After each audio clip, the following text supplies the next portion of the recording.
এই চাঁদের মধ্যে প্রথমে নেমেছিল নীল আর্মস্ট্রং। মহাকাশে যাওয়ার আগে তার আগে কুকুর পাঠিয়েছিল একটা, নাম হচ্ছে কি লাইকা। লাইকা নামে একটা কুকুর পাঠিয়েছে, যে মরলে আগে কুত্তায় মরুক, আমরা বেঁচে থাকি, ঠিক কিনা?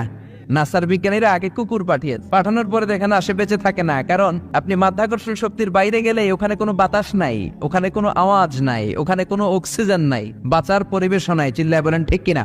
তারপর গেল ভ্যালেন্টিনা তেরেস্কোভা, প্রথম নভোচারী। এদের সাহসের এই ধারাবাহিকতায় 1969-এ অ্যাপোলো 11 নামে একটা স্পেস শাটল দিয়ে নাসার সেই স্টেশন থেকে নীল আর্মস্ট্রং, এডউইন অলড্রিন আর মাইকেল কলিন্স তিন বন্ধু মিলে একটা স্পেস শাটল দিয়ে চলে গেল চাঁদে। চাঁদে তারা নামলো, ইউনাইটেড স্টেটস অফ আমেরিকার পতাকা তারা সেখানে গেড়ে দিল। নীল আর্মস্ট্রং খেয়াল করে দেখে চাঁদের এই মাথা থেকে ওই মাথার মাঝখানটাতে ফাটিয়েছে কে? সে পরবর্তীতে পৃথিবীতে এসে বিশ্বনবীর বায়োগ্রাফি পড়ে জানতে পেরেছে এটা বিশ্বনবী আঙ্গুলের ইশারায় ফাটিয়েছিলেন। পড়েন আল্লাহু আকবার। আবার চাঁদের মধ্যে সে একটা মিউজিক শুনতে পেল। কি শুনতে পেল? চমৎকার একটা মিউজিক, কিন্তু পৃথিবীতে এসে কোথাও এই মিউজিক সে পায় না, কোথাও এই মিউজিকের ক্যাসেট অ্যালবাম খুঁজে পায় না।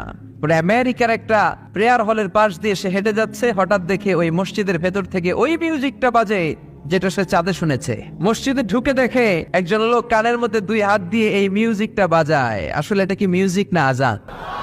সে ভিতরে ঢুকে মুয়াজ্জিনরে বলে, তুমি এত বড় সিঙ্গার, এত বড় মিউজিশিয়ান, তোমার গান, তোমার মিউজিক চাঁদেও বাজে, কি এটা? সে বলল, এটা গান নয়, এটা মিউজিক নয়, এটা হচ্ছে আজান। চিল্লায় বলেন ঠিক কিনা? এই চাঁদের মধ্যে প্রথমে নেমেছিল নীল আর্মস্ট্রং। মহাকাশে যাওয়ার আগে তার আগে কুকুর পাঠিয়েছিল একটা, নাম হচ্ছে কি লাইকা। লাইকা নামে একটা কুকুর পাঠিয়েছে, যে মরলে আগে কুত্তায় মরুক, আমরা বেঁচে থাকি, ঠিক কিনা? নাসার বিজ্ঞানীরা আগে কুকুর পাঠানোর পরে দেখেন আসে বেঁচে থাকে না, কারণ আপনি মাধ্যাকর্ষণ শক্তির বাইরে গেলে ওখানে কোনো বাতাস নাই, ওখানে কোনো আওয়াজ নাই, ওখানে কোনো অক্সিজেন নাই, বাঁচার পরিবেশ নাই, চিল্লায় বলেন ঠিক কিনা? তারপর গেল ভ্যালেন্টিনা তেরেস্কোভা, প্রথম নভোচারী। এদের সাহসের এই ধারাবাহিকতায় 1969-এ অ্যাপোলো 11 নামে একটা স্পেস শাটল দিয়ে নাসার সেই স্টেশন থেকে নীল আর্মস্ট্রং, এডউইন অলড্রিন আর মাইকেল কলিন্স তিন বন্ধু মিলে একটা স্পেস শাটল দিয়ে চলে গেল চাঁদে। চাঁদে তারা নামলো, ইউনাইটেড স্টেটস অফ আমেরিকার পতাকা তারা সেখানে গেড়ে দিল। নীল আর্মস্ট্রং খেয়াল করে দেখে চাঁদের এই মাথা থেকে ওই মাথার মাঝখানটাতে ফাটিয়েছে কে?